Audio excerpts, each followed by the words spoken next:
Hello everyone, मैं प्रमोद सिंह आप सभी का स्वागत करता हूं अपने यूट्यूब चैनल ईजीएस स्टडी में। और आज हम लोग बात करेंगे आकलन परीक्षा 2022 में होने वाले परीक्षा में जो सिलेबस है उसमें हिंदी में क्या पूछा जाएगा और कौन सा किताब पढ़ना चाहिए उसके बारे में आज जानेंगे। ठीक है, तो चलिए शुरू करते हैं इस वीडियो को।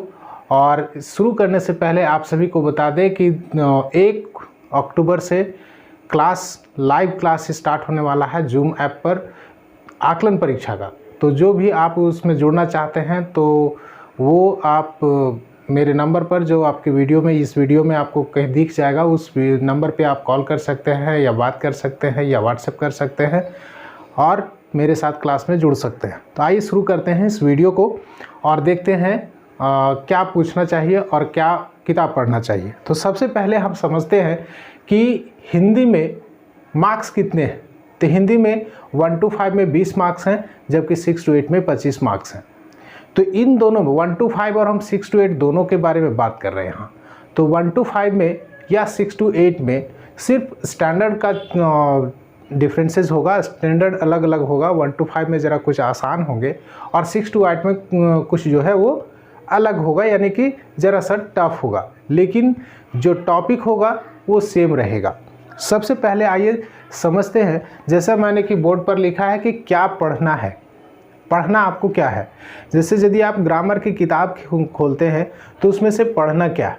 तो सबसे पहले पढ़ना है आपको वर्णमाला को। ठीक है, वर्णमाला यानी कि क ख जो है वो आप पढ़िए, स्वर्ण वर्ण को पढ़िए, यानी कि या यम या जो है उसको आप पढ़िए, आ हर्षई दीर्घई। और इसमें फोकस क्या करना है, क्या चीज़ को ध्यान रखना कि इसका उच्चारण स्थान कहाँ है। जैसे क का उच्चारण स्थान कहाँ है, या अंतस्य इसका उच्चारण कहाँ है, ये चीज़ को आप याद करेंगे। जैसे आपसे क्वेश्चन में पूछ देगा घ किस प्रकार का वर्ण है। ठीक है, घ किस प्रकार का वर्ण है, ये आपसे क्वेश्चन पूछ देगा। तो यदि आप नहीं पढ़े रहेंगे तो आपको ये समझ में नहीं आएगा। या फिर पूछेगा कि क का उच्चारण कहाँ है, कहाँ से होता है।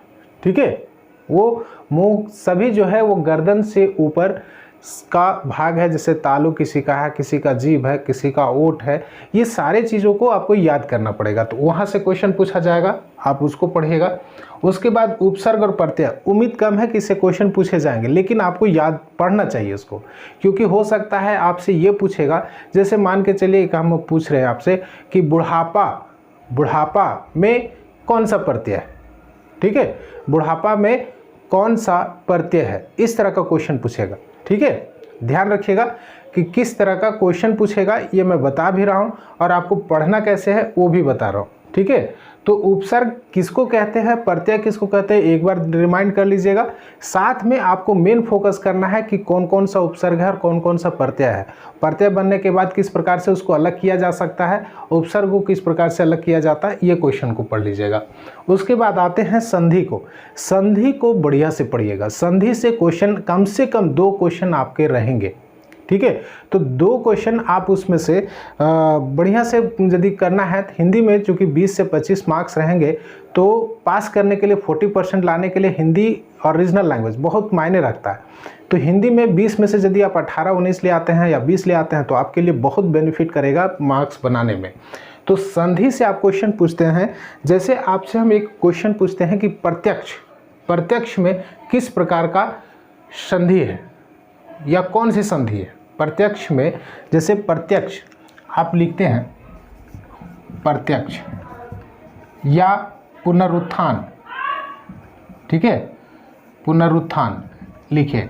अब लिखेंगे तो इसमें अब कहेगा पुनरुत्थान का संधि विच्छेद कीजिए। 4 गो रहेगा, 4 गो ऑप्शन में, उसमें से आपको छांटना रहेगा। तो इस प्रकार का क्वेश्चन रहेगा। ऐसा मत समझिएगा कि आपसे पूछेगा हिमालय का या विद्यालय का पूछेगा, ऐसा नहीं पूछने वाला। हम यहाँ आपको स्टैंडर्ड के हिसाब से बता रहे हैं कि प्रत्यक्ष का पूछेगा संधि विच्छेद और उसको 4 ऑप्शन देगा। ठीक है, या पुनरुत्थान का पूछेगा, उसका 4 ऑप्शन देगा। उस ऑप्शन में से आपको छांटना है। यहाँ क्वेश्चन को स्टैंडर्ड के हिसाब से हम आपको बता रहे हैं कि पुनरुत्थान इतना भी आसान नहीं है या प्रत्यक्ष इतना भी आसान नहीं है।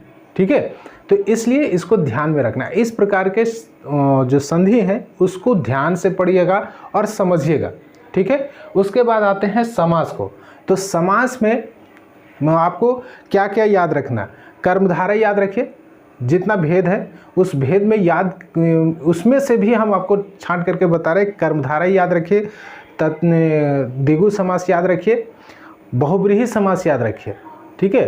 कर्मधारय, द्विगु, बहुब्रीहि और द्वंद्व समास, 4 समास को आप कम से कम बढ़िया से याद रखिए। और उसमें भी सबसे आसान, सबसे यदि टफ क्वेश्चन पूछने वाला है तो द्वंद्व समास और कर्मधारय समास जल्दी आदमी पकड़ नहीं पाता है। तो इसको पकड़ने का तरीका हम जब क्लास में लेंगे तो आपको एकदम शॉर्टकट तरीका बताएंगे कि किस प्रकार से द्वंद्व समास को पहचाना जाता है। जैसे मैं यहाँ बता दूँ कि जहाँ आपको किसी भी वर्ड में बीच में हाइफन लगे, जैसे दिन रात, एक समास बनता है दिन रात, ठीक है, तो यहाँ बीच में रहता है हाइफन। तो जहाँ बीच में हाइफन दिख जाए उसको एकदम आंख मूंद करके आपको द्वंद्व समास मान लेना है, ठीक है। चलिए इसी प्रकार से हम याद भी करवाएंगे, सबका शॉर्ट ट्रिक, क्योंकि हमको हिंदी का विद्वान नहीं बनना, एग्ज़ाम पास करना। तो एग्ज़ाम पास करने के लिए इसी तरह का तरीका हम आपको क्लास में बताएंगे। यहाँ जैसे कि एक एग्जाम्पल आपको बता दिए, तो समास को याद रखिए। पर्यायवाची शब्द यहाँ कुछ बताने वाला नहीं है, कोई भी टीचर आपको बताएगा नहीं, ठीक है। एकदम ये किताब में जो ग्रामर किताब है, जहाँ जितना मिलता है पर्यायवाची शब्द को आप रटिए, कोई टीचर आपको नहीं बताएगा कि यही आएगा, ठीक है। इसीलिए एकदम भूल जाइए कि आपको हम नोट्स दे सकते हैं या कोई टीचर नोट्स दे सकता है, दे देगा तो भाई वो एक तरह से आपको फंसा रहा है। आप एकदम आराम से किताब निकालिए, ग्रामर की बुक्स निकालिए, और उसमें से जो मिलता है पर्यायवाची शब्द, विलोम शब्द और अनेक शब्दों का एक शब्द, ठीक है, उसको आप बढ़िया से याद कीजिए, ठीक है। जितना याद कीजिएगा, और ऐसे हिंदी हम लोग का बोलचाल की भाषा है, तो हम लोग उसको एक बार यदि पढ़ लें तो कहीं भूलेंगे नहीं। आपको मार्क्स लाने हैं तो बढ़िया से इसको पढ़ लीजिए, यहाँ से आप कहीं भी मिस्टेक नहीं करेंगे, ठीक है। पर्यायवाची शब्द, विलोम शब्द और अनेक शब्दों का एक शब्द। उसके बाद आते हैं मुहावरा याद कीजिए और लोकोक्ति याद कीजिए। मुहावरा, लोकोक्ति। मुहावरा जैसे 9 2 11 हो जाना, ठीक है, मुहावरा है। लेकिन लोकोक्ति है, जैसे आप कह सकते हैं नाचे न जाने आंगन पर टेढ़ा, ये लोकोक्ति है, ठीक है, कहावत जिसको बोलते हैं।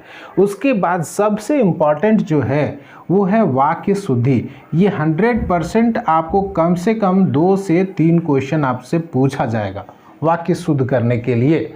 वाक्य शुद्ध करना, एक सेंटेंस गलत रहेगा और उसका 4 ऑप्शन देगा वाक्य शुद्ध करके, उसमें से पूछेगा इसमें से सही शुद्ध रूप क्या होगा। या क्वेश्चन ऐसे भी पूछ सकता है कि निम्न में से कौन शुद्ध रूप में लिखा गया है। 4 रहेगा, चारों में से कोई एक सही होगा।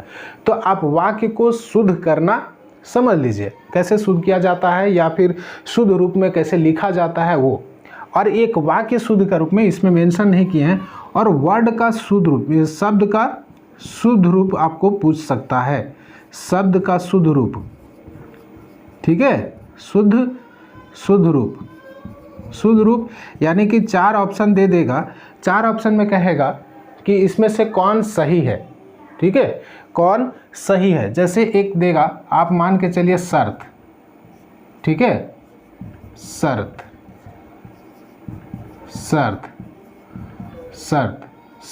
सब में शर्त लिखा हुआ, लेकिन कौन सही है, ठीक है। इस प्रकार से प्रश्नों को पूछा जा सकता है आपको एग्ज़ाम में। तो इस प्रकार से भी आप प्रैक्टिस कर लें, ध्यान दें।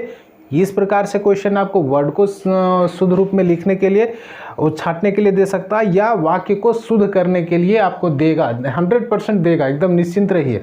वाक्य को शुद्ध रूप में करने के लिए देगा ही देगा।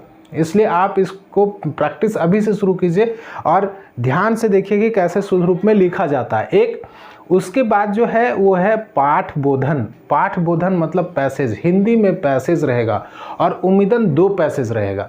एक रहेगा आपको कह सकते हैं गद्य रूप में और एक रहेगा पद्य रूप में। यहाँ कहने का मतलब एक कहानी रहेगा और एक काव्य खंड रहेगा।